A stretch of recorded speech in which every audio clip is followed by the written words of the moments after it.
Hello, beautiful humans. Thaís here. Welcome to Reclaim the Podcast. Really excited for this episode. I recorded an IGTV video all about scarcity mindset and how I think that there's a different way of looking at scarcity mindset than what the kind of coaching industry pushes about scarcity mindset and how it's connected to the worthiness wound. Anyway, it generated a lot of attention. It's got over 3,000 views. And so I thought I would share that IGTV video here via audio for you all and then expand upon some of the concepts that I explored in the video. So that's what we're going to do. Let's do the little intro music and then get into it. Welcome to Reclaim, a podcast for women by women on conversations that matter. I am your host, Thaís Sky, international speaker, teacher, and a certified life coach currently working to become a licensed psychotherapist in the state of California. Join me here every week as I offer thoughts and interviews on what it means to reclaim your humanness in this messy world.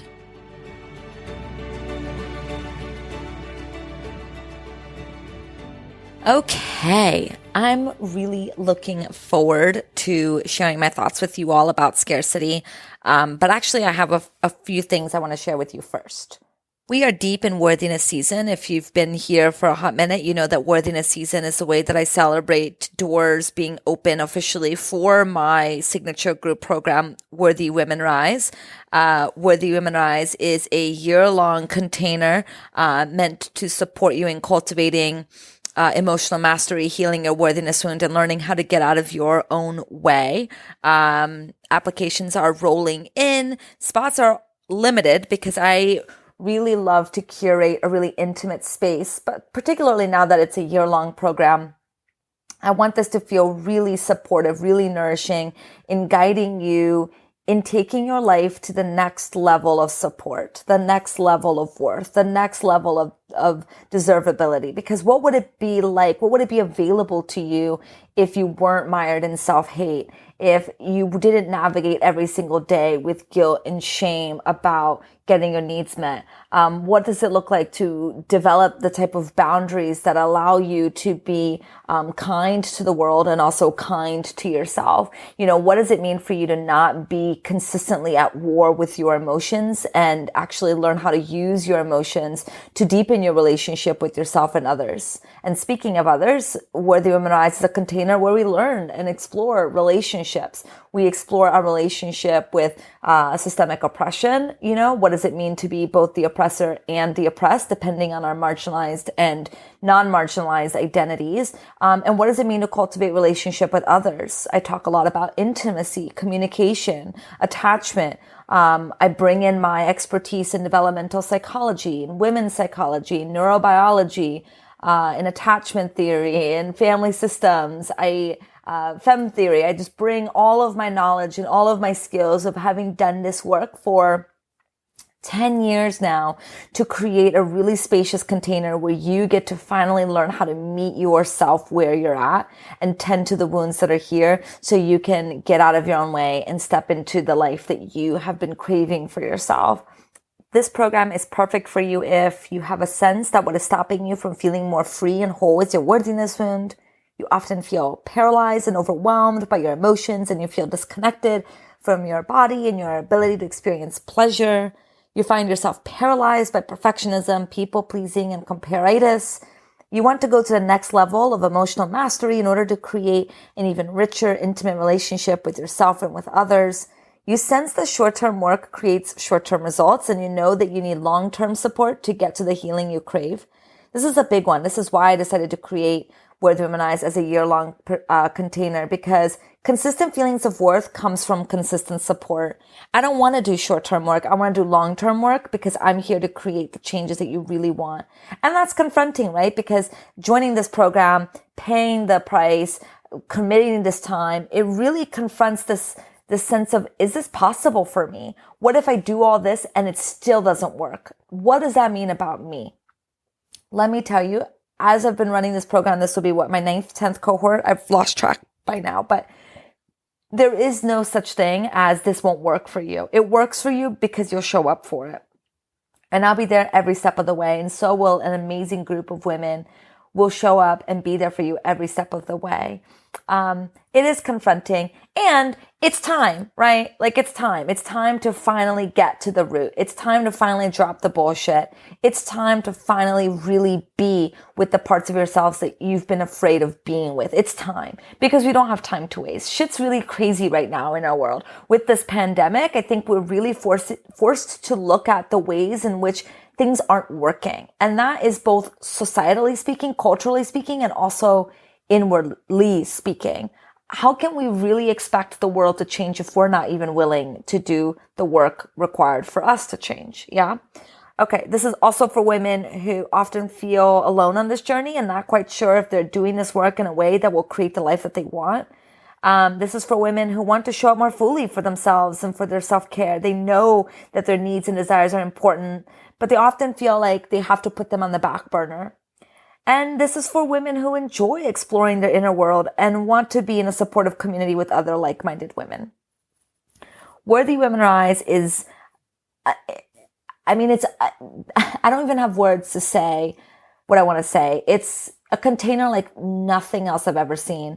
The women who have joined this program, I'm still in touch with so many of them. They continue to want to be a part of it. In fact, some past participants of Worthy Women Rise are choosing or opting in to do the year-long again, because they know that this is the type of container that creates the changes that they want. They know that they don't have to do this alone. Worthy Women Rise participants, like I get now the opportunity with some of them to work with them on a one-on-one basis. And it's really cool to watch them take the tools that they've learned in Worthy Women Rise. And now in the one-on-one work gets to go even deeper. Well, because this program is year-long, we don't even need that, right? We can let this container speak for itself.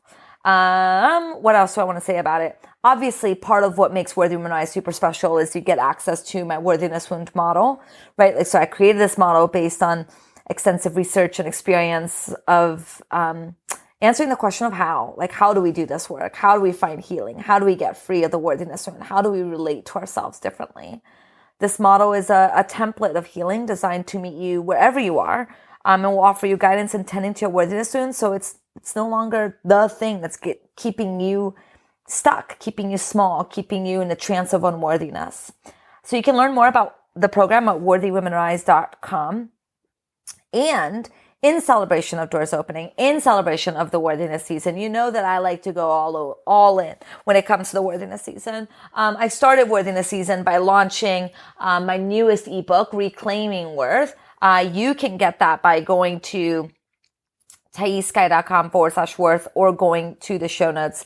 You can get this amazing 50-page document to guide you in your worthiness journey. So that's the start of worthiness season. Now that we're in the middle of worthiness season, I decided to create a little surprise. I am creating a 5 days of worth journey.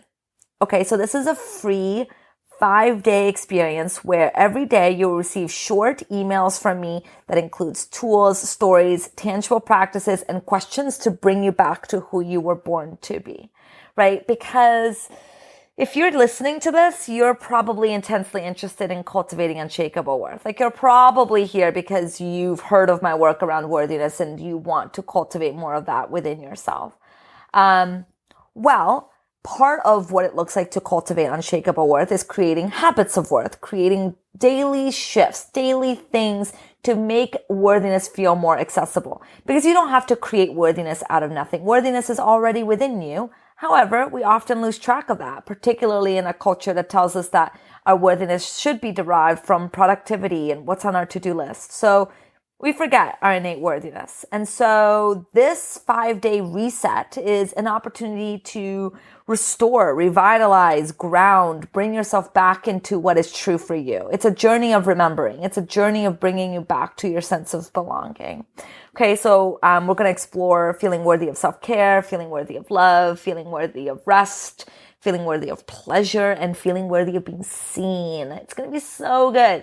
Free 5-day journey with me. I mean, what's not to love? You can sign up by going to worthywomenrise.com/worth. I know my URLs are not very creative. But it also keeps it super simple, right? You can get my Reclaiming Worth book at thaissky.com/worth, and you can sign up for this 5 days of worth by going to worthywomenrise.com/worth. We get started Thursday, August 13th. This is being released August 11th. So you have 2 days, you have a day, pretty much a day, 2 days, depending on when you're listening to this, to go sign up. Once the deadline has passed, once we're gone in this 5-day journey, this 5 days of worth is going to be available for purchase on my website. So don't miss out this opportunity of doing this beautiful, delicious journey together with me for free. worthywomenrise.com/worth. You can also go to the show notes. That can make it easier to get all of the things. All right, everybody, let's talk about scarcity. I'm going to pop in the audio from that IGTV live video situation thingamabobber here. I'm going to pop that in. You're going to listen to it. It's about 6 minutes long. And then I'm going to dissect some of the concepts that I explored, because IGTV, I like to keep these videos snippy, snappy, short. But here on the podcast, we get to go in it even longer and more supportive.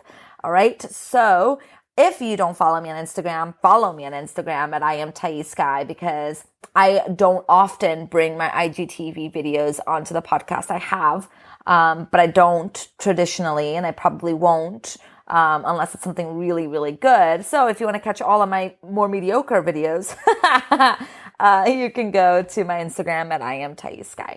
Okay, let's get into scarcity.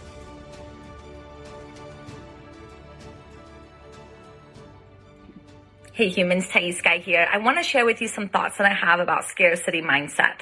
The coaching industry tends to perpetuate this idea that the way that we fix scarcity mindset is through abundance mindset. That if we just believed that we were abundant, that we would then eradicate the sense of feeling scarce in the world. I have not seen to be true for me. I have not seen that believing that I'm abundant inherently makes me feel more abundant. I think it can in the short term, but it seems to really miss the mark. And so I've become very curious as to what is the core of scarcity mindset, or the sense of scarcity and lack. Like, what is that? Because that tends to go hand in hand with the worthiness wound. So much of the worthiness wound is that we are lacking, that we are not enough. Also that we are too much, but that we're not enough. And that lack is directly connected to scarcity mindset. So I've been very interested in this. And one of the things that we have to name when we're talking about scarcity is that we live in a capitalistic system that depends on our scarcity. It requires us to feel scarce. That's why we then produce more, consume more, purchase more, work harder, is to kind of drive the economic engine of this country and of most capitalistic systems, where if we feel lack, we're probably going to buy more. So the system benefits off of us feeling scarce and feeling lack. And then, of course, that trickles into the family system. And many of us may have grown in family systems, at least I did, where there felt like there was a lot of lack of money. But I'm not talking just money here. Also talking about time, resources. There's so much where we get to experience lack. And so much of that belief system is influenced by our family. If your parents fought all the time when they talked about money, you probably internalize that there's something inherently unsafe about money. Okay, so we have capitalism, we have the family system, but I've been really interested in getting to the next level of what else could scarcity really be about? And what I have come to understand, one, is that scarcity doesn't usually have to do with actual scarcity. I haven't seen to be true that poor people tend to have more scarcity mindset than rich people. In fact, it is of my belief and understanding that billionaires are operating under a deep lack and scarcity mindset, because in order to be a billionaire, you have to be you're hoarding billions of dollars, way more than any one human needs. And so if you're hoarding that type of money, it's because there's some scarcity mindset going on, right? Hoarding is scarcity. So I don't think that there's a connection between actual scarcity and internalized scarcity. Okay, so then where does it come from? And here's what I've been curious about. I wonder if scarcity derives from a real scarcity in childhood of lack of attunement or lack of getting your needs met.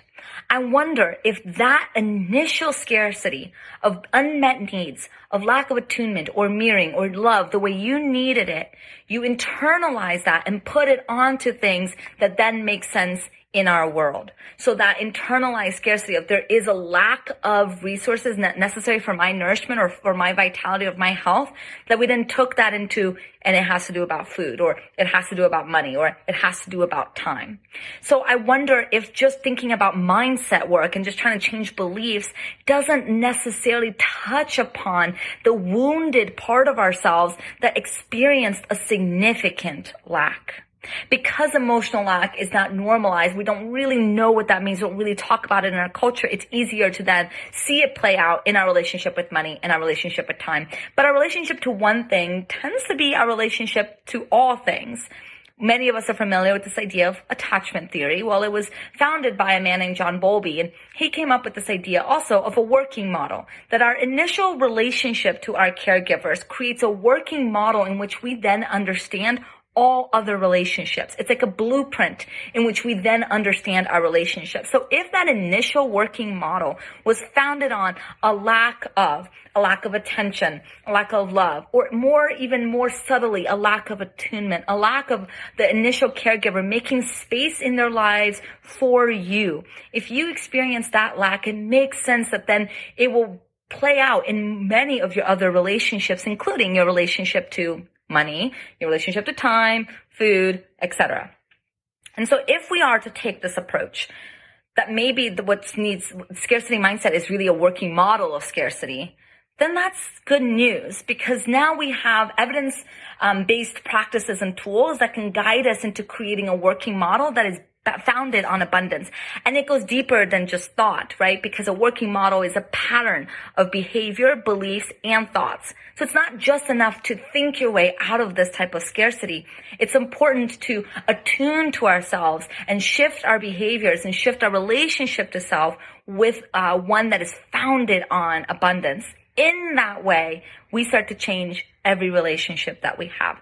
So it's not just about repeating affirmations, but it's about relating to ourselves differently. It's about meeting our needs. It's about entering relationships and being in conversation with other people and offering them the opportunity to meet our needs. In that, we slowly tweak the working model and slowly change the way that we see ourselves, see scarcity, and see the abundance, so that we can be grounded in a type of abundance that's not a compensation of scarcity, which is what we see a lot in the coaching world, right? Abundance means being billionaires. It means going way beyond our limits, but actually an abundance grounded on the very real limitations of the natural world, the ebbs and flows of the natural world. There is limitation in the human experience. I think that's what we're here to learn, not an abundance of unlimited resources, because that's what we're seeing in the exploitation of the human environment. The natural environment of our world. We're seeing the exploitation of oil. We're seeing the exploitation of minerals, and we're seeing how that's decaying the world. That's not the answer. There is a way of accessing abundance that's not by taking what is not ours. And I think that if we can tend to that scarcity space, that type of abundance is available to us. So let me know what your thoughts are on this analysis. I'm looking forward to getting more ideas. And then this is going to actually become a bonus module in, not this video, but this content. I'm going to flesh it out some more and make it a bonus module for Worthy Women Rise. So that's exciting. Worthiness season is coming next week. So stay tuned for Worthiness season. We're going to be talking about worthiness here on Instagram a lot in honor of doors opening for my group program, Worthy Women Rise. So looking forward to hearing from you, and I'll talk to y'all soon. Okay, first off, do I always talk that fast? I was listening to myself like, wow, I talk really fast. So let's see if I can slow it down a little bit. I introduced a lot of concepts in that video, and I even got lost myself listening to it, just in terms of like how much there is in that video. And so I want to break it down by first making it really personal and share a little bit about how scarcity mindset has played out in my life. I've shared with you all pretty openly that I've navigated an eating disorder in the past. In fact, my entire 20s, from when I was 18 to 20,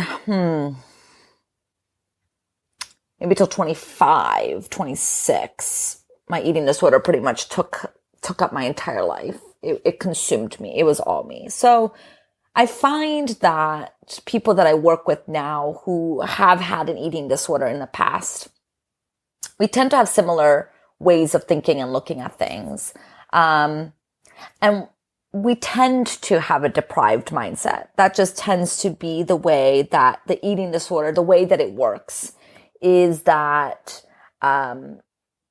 we feel that by depriving ourselves of food, by controlling how much we eat, then we'll feel more in control and we'll look better, we'll feel better in our bodies, right? So that's like the basis of eating disorder. And then that plays out in different ways, whether it's binging, purging, not eating, et cetera, et cetera. But that's the foundation. The foundation is deprivation.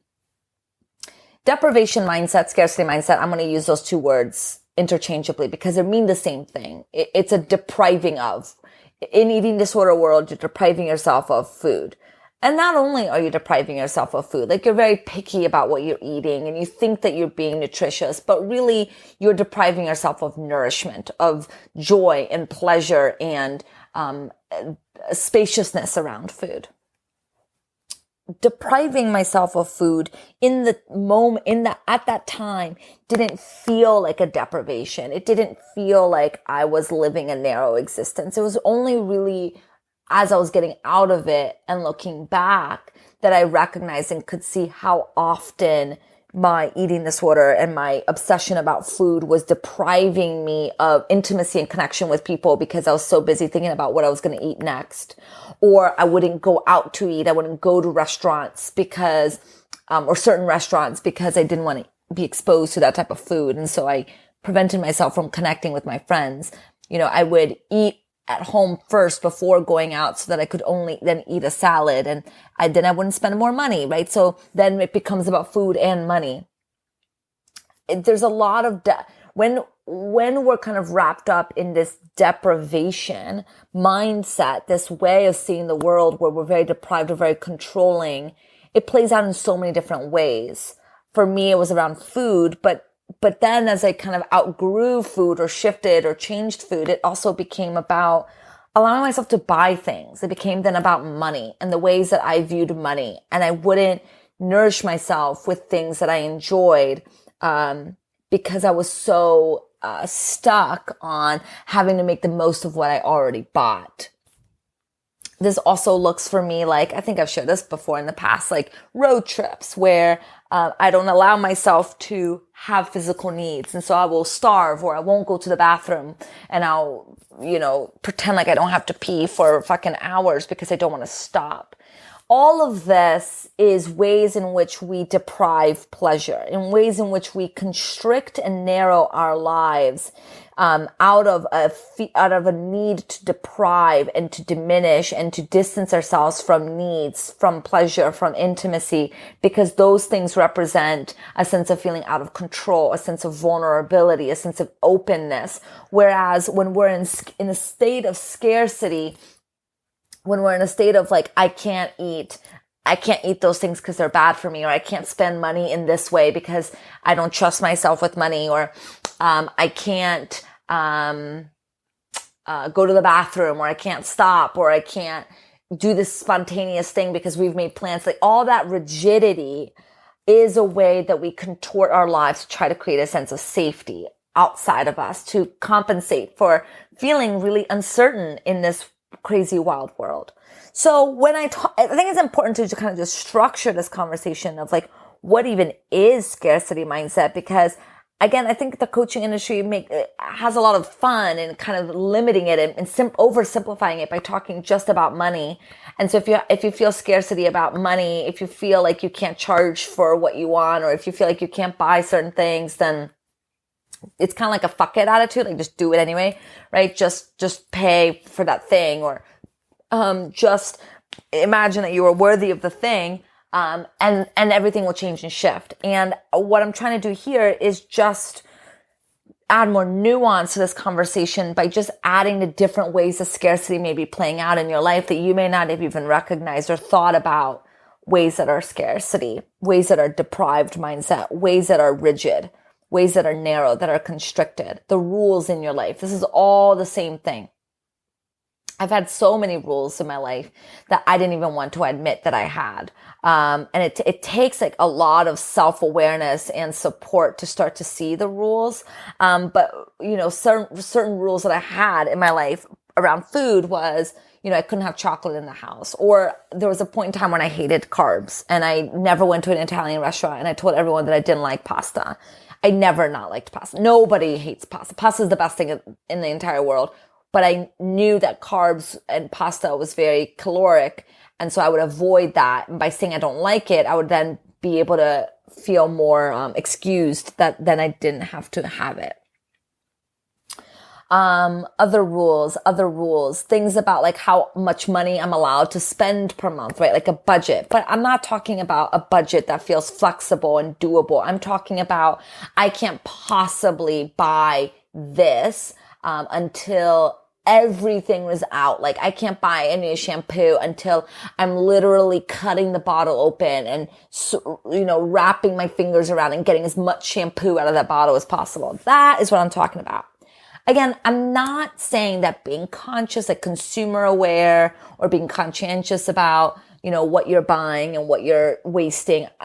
That is not what I'm talking about. I'm talking about this sense of limitation, this sense that you're not allowed to have 2 shampoo bottles because it feels like yucky and guilty and horrendous and horrible and contracted in your body.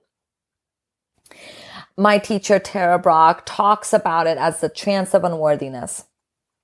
This trance where we're spiraling in a sense of feeling inadequate, of feeling broken, of feeling rigid, of feeling overwhelmed in our inadequacy. And the way I like to conceptualize it and bring that with the worthiness wound, right, is that the worthiness wound can, when it takes over the nervous system, it leads to a trance of unworthiness. Well, the worthiness wound and scarcity mindset or deprivation mindset or lack are very connected because, as I shared in that video audio, if we got lack in our lives around attunement, around mirroring, around love, it makes sense that we make sense of that lack. We are not getting enough of something, right? We are not getting our needs met from our caregivers. Instead of saying there's something faulty here, there's something wrong with our caregivers, instead of like being able to name that there's a lack, what we tend to do is internalize that lack as there's something wrong with me. I'm defective. I'm broken. There's something bad here, right? That's worthiness. So the two are intimately connected. Lack and worthiness are intimately connected. And this has nothing to do with physical lack. This is why when we're talking about the shampoo bottles, I'm not really talking about the shampoo bottles. When we're talking about food, we're not really talking about food. We're talking about our capacity to receive, our capacity to feel abundant, our capacity to feel spacious and whole, and give ourselves permission to have the things that we want to have and to feel good in meeting our needs, to be able to go to the bathroom if we need to go to the bathroom, to be able to eat when we need to eat.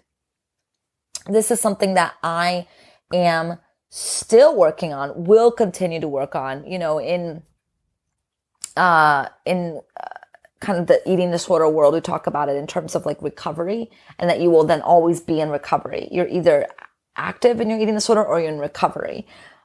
While I never really resonated with that language before I started training to become a psychotherapist, now I do understand that it may make sense of it, because it may help us make sense of this issue, because it keeps our mind sharp in knowing that at any moment we could easily fall back into eating disorder behavior. That is certainly true for me. And I talked about that at the beginning of the pandemic. I shared about how I was noticing myself start to have more thoughts around my food and body. Being in recovery means that we are constantly unlearning and recommitting ourselves to abundance and to meeting our needs. And so if you are a recovering perfectionist, if you are a recovering people pleaser, you are in recovery, which means you are in a constant state of being aware of how easy it is for you to fall into the tendency to people please, to be perfectionistic, to compare yourself to others, and work actively doing the work of not falling into that anymore. Right? That's what it means to be in recovery. And so we now have to be in recovery of lack mentality, Because the truth is, there is enough resources and enough abundance for all of us to have our needs met. And I'm not just talking about physical things. I'm talking about there is space in every relationship for both people's needs to be met. It doesn't have to be either or. It doesn't have to be either his needs are met or my needs are met. It doesn't have to be that way. There is enough emotional capacity, enough space in our relationships for all of us to be in the relationship. And the relationships where you can't bring all of yourself into it probably is not the right relationship for you. This is important to know, because if that's true, if there is an abundance of space for us to have our emotions, if there is an abundance of space for us to have our needs met, for us to eat whatever we want to eat, and we don't have to be in control, and we don't have to manage other people's experience of us, if that's true, why does it feel so heavy when we act upon this truth? Why does it feel so hard to navigate that guilt that we experience, right? And that's where it comes back to the origins of lack mentality. In the IGTV video, I mentioned the word attunement. I want to share a little bit about what I mean by attunement. Attunement is when we can allow our internal world to make space for another person's internal world. Right? It means to kind of resonate with the inner world of another person. So if our caregivers attuned to us, it means that they made space in their inner world for us to be all of who we are. And we can see like people who are really good with children and how they allow the child to kind of be who they are, and the adult is kind of morphing their way around the child. That's attunement. It's a sense of being able to have the child be who they are without it being a threat to the adult. It sounds so simple. It's not that simple, particularly if we didn't get the right parenting ourselves, or if we didn't get any type of parenting classes or education. Usually, the way I grew up, at least, and the way most people I know grew up, their parents forced the child to be something that the child was not in order to gratify the parent and the family unit.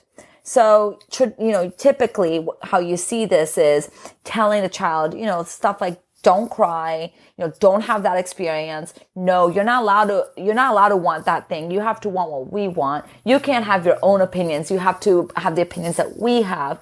Anything that you do that challenges the family unit is a threat to the family unit. And therefore we need to get you to conform to the family unit. We can't actually tolerate you being your own person.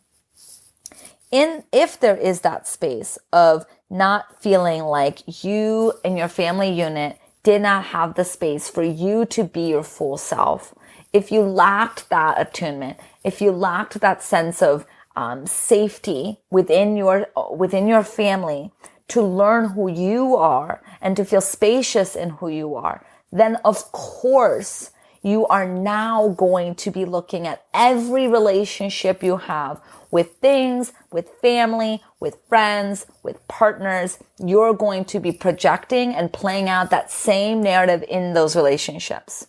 That there is a lack, that there was not enough, that there's something defective and wrong with you. That's just how this shit works. This is called, as I said in the IGTV video, this is called an inner working model, a working understanding of relationships. It's grounded in our initial caregiver relationship. Our relationship to self, honestly, is just a mirror for how our caregivers treated us.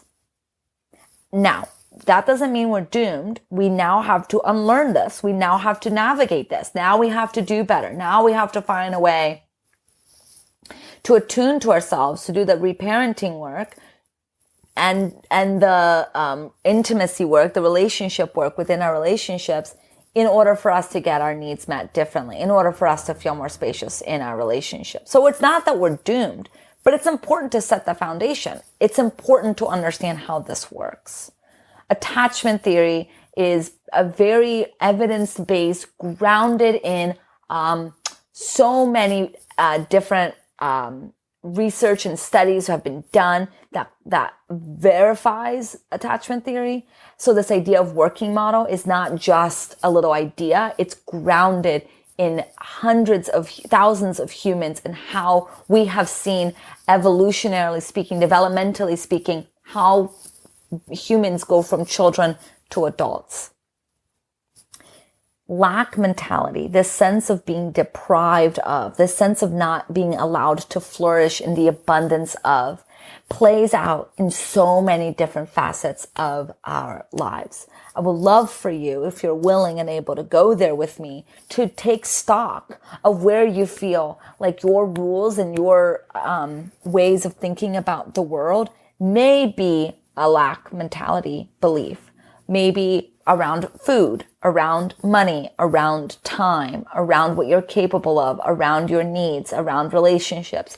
There's so many different facets of this. And of course, this is stuff that we all go into in more depth in Worthy Women Rise. But getting a sense of where there are the rules and where there is a deprivation can start to support you in then shifting and looking at what is the belief that is underlying this sense of lack. Why is it that things have to be broken before I get something new? Why do I feel like I have to drive my car into the ground? I'm not allowed to get a new car. I'm not saying then go and buy a new car. That's not what I'm saying. I'm not saying that the response to lack mentality is to act as if you are abundant. That does help in some cases, yes, but it has to be rooted and grounded in what you want, not just a reaction out of. So I'm not saying now go be wasteful or now, ditch all the rules. It just doesn't work that way, but it is helpful to just start to think about it. Just start to think about the rules. Start to think about where in your life do you feel like there lacks of freedom. And I bet you the best way that you find it is where is the guilt? Where do you feel guilty? Do you feel guilty every time you open up your credit card statement? Do you feel guilty every time you get ice cream? Like, where do you feel guilty? Do you feel guilty when you say no? Odds are you there, right there, in that place where you feel guilty. Guilt is such a great thing. It's so informative. Right there is a lot of indications of the working model that you've developed around what it is that you are available for and what it is that you're not available for. Interrogating, tending to, naming, being with these beliefs and shifting them into ones of worth and fullness is so important if we are to feel more free, to feel less emotional reactivity to the things in our lives. I've seen it with this quarantine that, quarantine, I think, has shown how much distraction we needed in order to just sustain our lives. And I think that that's important. It's important for us to know that. It's important for us to use this time to just be aware of, is this how we truly want to live our lives? Is this truly the value that I want my life to exemplify? What is it that I really want? Personally, for me, I want to feel abundant as fuck. I want to feel nourished. I want to feel supported. I don't want to feel like I have to run myself ragged. I have so many limiting narratives. Like by limiting narratives, I mean they like kind of limit what I think is possible for me around what it means for me to get support. This is where my rigid scarcity also plays out. Like, I feel like I have to know everything. I have to do everything. It has to be all me, me, me. Like, I have to take care of me because no one else will. And it's taken a lot of guidance and a lot of trust to start to lean on others and to believe that maybe I don't have all the answers and I don't need to have all the answers, that maybe other people who have come before me can help me. Maybe that's not a sign of weakness and a sign of bad exposure. Maybe it's a sign of a tremendous strength, that I can be guided and supported and I don't have to figure it all out by myself, right? That like, I don't have to do things alone. Things don't have to be this hard, right? Where I have to like cut off support and figure it all out by myself. It's kind of like, the horses on the horse track where they're required to wear these blinders, right? So they can see where they're going. Except my blinders prevent me from seeing the landscape. It's more like The Handmaid's Tale with that horrendous like hat where you can't even really see how possible and full my life could be, because all I'm doing is like focus on like how I need to get it done. And of course, this speaks to my underlying stuff around what it means to be vulnerable, what it means to navigate complexity in interpersonal relationships. I get that. I'm doing that work. And I'm just suggesting to you that we don't have to do things alone, and we don't have to be deprived, and we don't have to feel like life is just this constant struggle, even while holding the complexity that life is really hard, and that a lot of people are suffering, and that climate change is a real thing, and like racial injustice is a real thing. Like, even in the midst of our political and socioeconomic like landscape, we don't have to be operating our lives as if, we are deserving of punishment. We are deserving of this narrow existence to make up for the badness of the core of who we are. We're not inherently at the core bad, ugly people. Like this is the worthiness one that tells us that, we are so broken, and that we just have to accept whatever junk comes at us. No. We are worthy of so much more. We are worthy of being supported. We are worthy of being nourished. And knowing that, what needs to be different? What can change? What can open? What's possible for you? Cool? Okay. I'm going to leave it at that. I hope that this has been supportive for you. I'm sending you all of my most amazing love. I hope you join me for my 5 days of worth. I hope you consider my group program, Worthy Women Rise. I'm creating so much amazing stuff for all of you because I believe in our collective worth. And I believe that it is our worthiness that is key to the changes that we want to see in the world. I love all of you. I'll see you all next week. Thank you for listening to Reclaim the Podcast. This podcast represents the opinions of Thaís and her guests to the show. The content of this podcast are for informational and educational purposes only and is not intended to be a substitute for professional psychological, psychiatric, or medical advice, diagnosis, or treatment. Always seek the advice of your physician or other qualified mental health provider with any questions you may have regarding a medical condition or mental disorder.